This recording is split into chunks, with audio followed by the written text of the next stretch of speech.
All right. The name is Dale. Doing the review for the new Common and Pete Rock album, The Auditorium, Volume 1. I was excited to hear this album. I feel the rollout for this album has been top notch. Just based on the 3 songs they dropped or that I heard before this album even came out, I had predicted, I said, this is going to be one of the best joints of the year. Now, we only midway through the year, but so far, I'm just going to say off the top, this is the best album of the year so far. And I'm not being a prisoner of the moment with that, but I'll explain more into the review about how I feel about it. Let you know why I think it's the best album so far this year that I've heard. I haven't heard everything, but I've heard a lot. And I heard the song, Dreaming, all kinds of ideas, Wise Up. Heard those 3 joints before this album dropped, and I was like, oh, this is shaping up to be a banger. A banger in the sense of grown man rap, grown man, what you want to call it, adult contemporary hip hop. However you want to label it, I think it should have a separate category named that. Then maybe these youngins and some of these other folks won't be bitching when somebody like Killer Mike album Michael wins Grammy. Maybe we should give a hip hop for the adult contemporary hip hop a separate category. So I won't have to compete with this young shit. But anyway, just going off on a tangent about that. Like I said, the rollout was great. They've been on like every podcast. They've been on Drink Champs, Hoffa, Math Hoffa. They've been on the Jimmy Fallon show performing. I see him on the Breakfast Club. I see him on all kinds of podcasts and radio, syndicated interview shows, all that shit. They just been on everything. And I wish more rappers would do that, of their ilk. I wish they would just drop it and that's that. I wish they would do these type of shows to have some enthusiasm and some lead up to the album and just don't drop it and that's it. I have a problem with these artists like this that they just drop a joint and they may go on one joint, a joint that ain't even really hip hop related, and that's it. So they roll out. I really dig what they did with the rollout. Good way to get people anticipation high for this album. And I'm going to talk a little brief history on these 2 artists. These are legendary artists. They are living legendary artists. And they are iconic in the hip hop world. And I have to say that listening to people's reviews before even listening to this album myself, I didn't only listen to this album one time. Because for me, when I listen to an album for the first time, I like to listen to it at work. My job, my day job, consists of me just sitting in front of a computer all day, basically a laptop all day. So I like to listen to new albums when I'm at work so I can get the full experience of the album.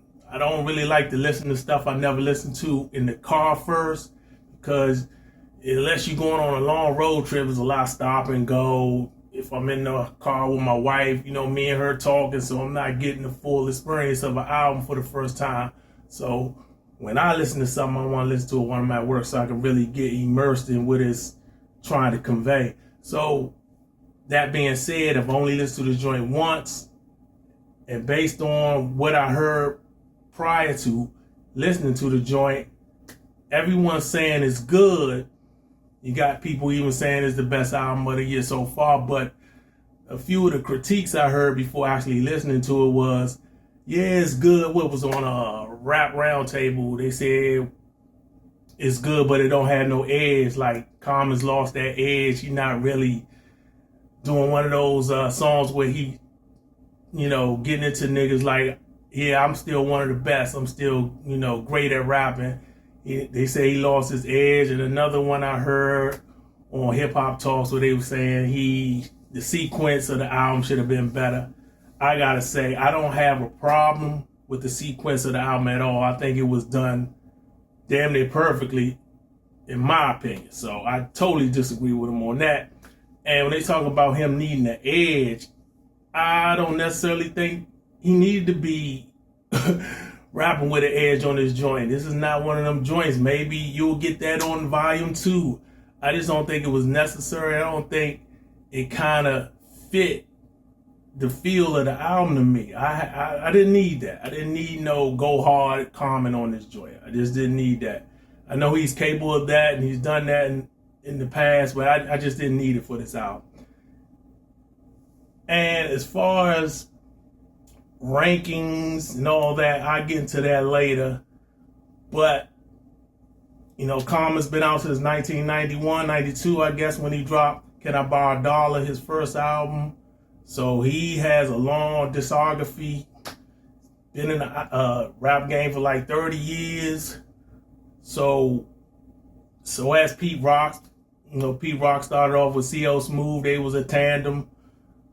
And they dropped 2 classic albums, Mecca and the Soul Brother and The Main Ingredient. So I'm just going to get into, this is probably Common's best album since, what was the name of the joint? Finding Forever. I think this is the best joint since Finding Forever. And that was an album I like. And I think this album is better than that. You know, the joints in between have been kind of suspect.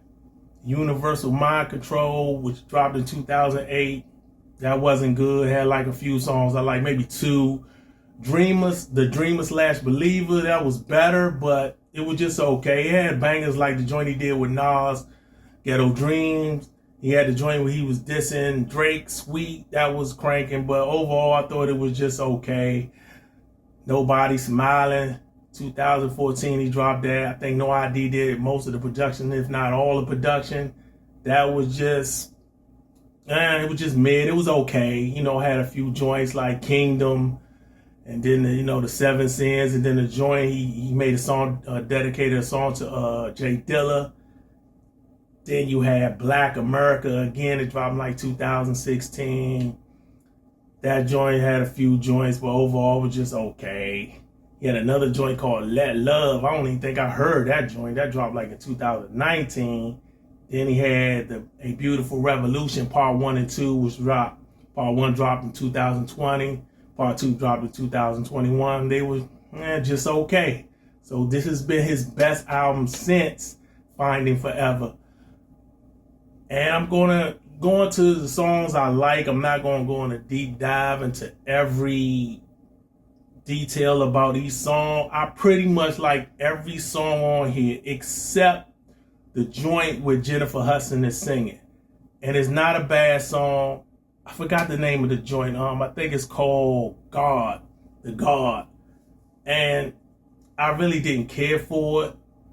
It's not a bad song, like I said, but I have to be in the mood to listen to that. Like, it might be times I might put this whole album on, and sometimes I might just let it ride with that song, or sometimes I might skip that song. But that was the only, like, mishap, if you want to say it. I'm nitpicking about the album, so I won't be probably listening to that every time, or the outro. The outro, he just talking. It's not an actual song. So, this album is damn near perfect, in my opinion. Damn near. So you got joints like Dream and Chi-Town, Do It. I like how Pete Rock is scratching Kanye saying something about Chi-Town. You got This Man. We're on our way, that joint. You got Fortunate. You got So Many People featuring Bilal. Sing like Bilal. Bilal on that joint. Good to hear Bilal singing on people hooks and choruses again. I like that. You got Wise Up. You got a video for this joint. That joint tight. You got Stella, which is a banger. I like how they scratching the joint for what's the dude that was on the Main Source song Faking the Funk? I forgot his name. I think his name was Unique. Yeah, he's scratching something. He said, Pete Rock, I shine and rise at the same time. Master rhyme at the sport called the rhyme. I think something like that. Yeah, he got his man with that shit. You got Loneliness or Lonesome, my fault.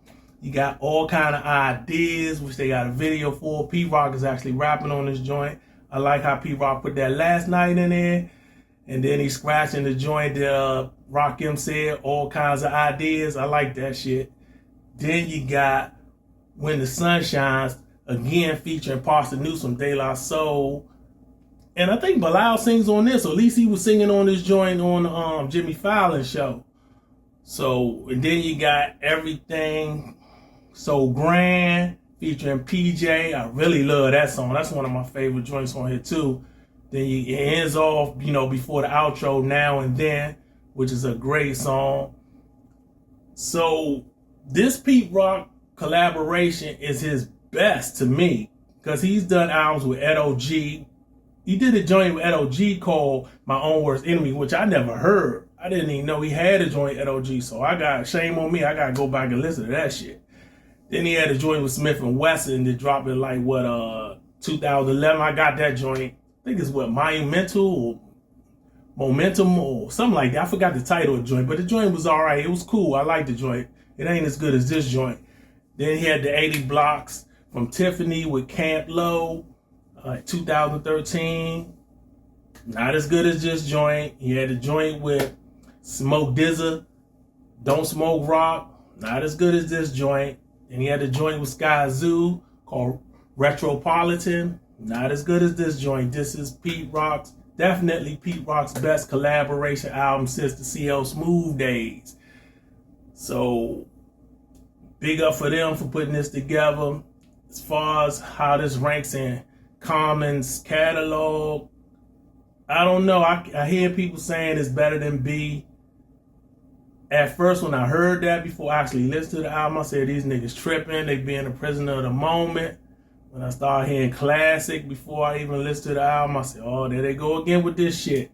But after listening to it, I'm not going to necessarily knock anybody who thinks this is better than B. Now, I can't say it's better than B after just one listen. I gotta listen to it a few times before I make that determination. But for just off that one listen, I'm not thinking these people tripping or crazy no more. This is a really good album. I thought people were just saying shit. You know how people just say shit online just to get attention, or they just get caught up in the moment. But this is it. I gotta say, I like this better than Water for Chocolate. And I know a lot of people probably gonna kill me for saying that, but I think it's better than Water for Chocolate. In my opinion, I'm not as big on Water for Chocolate as many are. I like it, but I never thought it was a classic.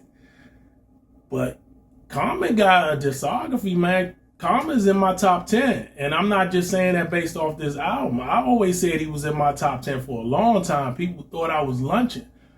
But I said, Joe, if you go by his albums, that's what I base my shit on heavily, is their discography and how good their albums are.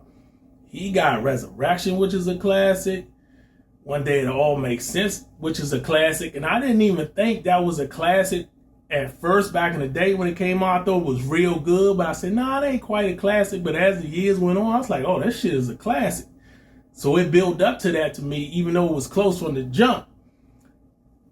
And Water for Chocolate, like I said, I'm not high on that, but people love that album. So it's a classic in many other people's minds. And then you got B, which is a classic. So he got a hell of a discography, man. It's hard to match his run from Resurrection on to Find It Forever, minus Electric Circus. And then you got this joint.